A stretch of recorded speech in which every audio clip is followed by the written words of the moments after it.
Hi fam, welcome to Vedaria.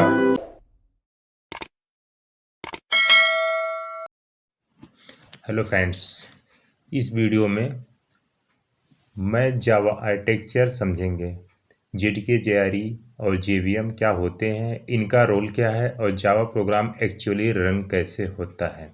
इसके पहले मैं फाउंडेशन सेटअप एंड टूल्स का वीडियो कंप्लीट कर चुका हूँ। चलिए चलते हैं, स्टार्ट करते हैं।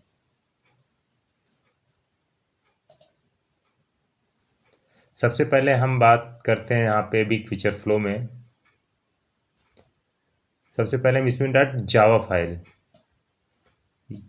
डॉट जावा फाइल में अपना सोर्स कोड लिखते हैं।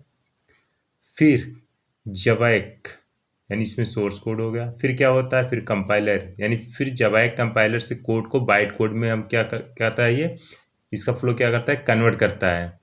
ठीक है, और कन्वर्ट करता है जो डॉट क्लास फाइल यानी बाइट कोड में ये कन्वर्ट हो जाता है। फिर ये बाइट कोड डायरेक्टली क्या होता है, मशीन समझ नहीं सकती तो जेवीएम क्या करता है, इसको पढ़ता है इसमें क्या लिखा हुआ क्या चीज़ है।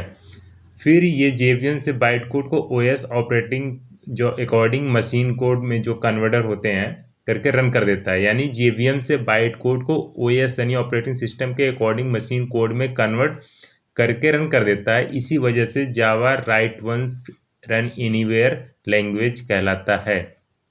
ठीक है, ये था हमारा फ्लो। अब बात करते हैं जेडीके। What is JDK?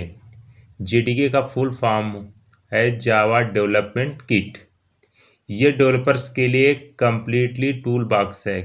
ठीक है, इसके अंदर कंपाइलर, जवैक, ठीक है, डिबगिंग टूल्स, लाइब्रेरीज सब आते हैं और जेआरई भी इंक्लूडेड होता है। अगर आपको जावा प्रोग्राम बनाना है, कोड लिखना है, कंपाइल करना है तो आपको जावा इंस्टॉल होना ही चाहिए। इसके पहले वीडियो में मैंने कर रखा हुआ है जेडीके। ठीक है, बात करते हैं जेआरई। जेआरई का फुल फॉर्म होता है जावा रन टाइम इन्वायरमेंट। इसका काम सिर्फ जावा प्रोग्राम को क्या होता है, रन करवाना होता है, ये डेवलप नहीं है। जेआरई के अंदर जेवीएम होता है और सारी इंपॉर्टेंट जावा लाइब्रेरीज होती हैं जिनके प्रोग्राम्स रन हो पाता है। ठीक है, अगर किसी को सिर्फ जावा एप्लीकेशन चलानी है, कोड नहीं लिखना है तो जेआरई इनफ होता है। मॉडर्न सेटअप में हम डायरेक्ट जेडीके ही यूज करते हैं क्योंकि हम उसमें जेआरई भी होता है। चलिए चलते हैं नेक्स्ट, हमारी आ गया जेवीएम। जेवीएम का फुल फॉर्म होता है जावा वर्चुअल मशीन। ये जावा का इंजन है। ठीक है, अब यहाँ पे देख रहे होंगे जेवीएम क्या होता है, डॉट क्लास वाली बाइट कोड फाइल को पढ़ता है और उसको मशीन कोड में कन्वर्ट करके एग्जीक्यूट कर देता है। हर ऑपरेटिंग सिस्टम हर ऑपरेटिंग सिस्टम में अपना जेवीएम इम्प्लीमेंटेशन होता है। इसलिए सेम बाइट कोड यानी विंडोज हो गया, लिनक्स हो गया, मैक सब पर चल सकता है। इसी को हम बोलते हैं राइट वंस रन एनीवेयर। ठीक है, जेवीएम मेमोरी मैनेज करता है, गार्बेज कलेक्शन करता है, थ्रेड्स हैंडल करता है, यानी लो लेवल चीज़ें जेवीएम हैंडल करता है। हम सिर्फ जावा कोड यहाँ पे लिखना होता है। ठीक है, ये हो गया हमारा। ये हमारा है रिलेशनशिप डायग्राम। ठीक है, एक सिंपल रिलेशनशिप याद रखो जेडीके के अंदर। ठीक है, जेडीके के अंदर जेआरई और जेडीके के अंदर क्या होता है, जेआरई और जेवीएम होता है। ठीक है, जेआरई के अंदर, सॉरी जेडीके के अंदर। फिर अगर जेआरई के अंदर सॉरी, एक सिंपल रिलेशन याद रखो कि जेडीके के अंदर जेआरई होता है और जेआरई के अंदर जेवीएम होता है। मतलब जेडीके के अंदर जेआरई, जेआरई के अंदर जेवीएम। ठीक है, अब जेडीके के अंदर क्या होता है, जेआरई प्लस डेवलपमेंट टूल्स यानी एक्स्ट्रा टूल फॉर डेवलपर।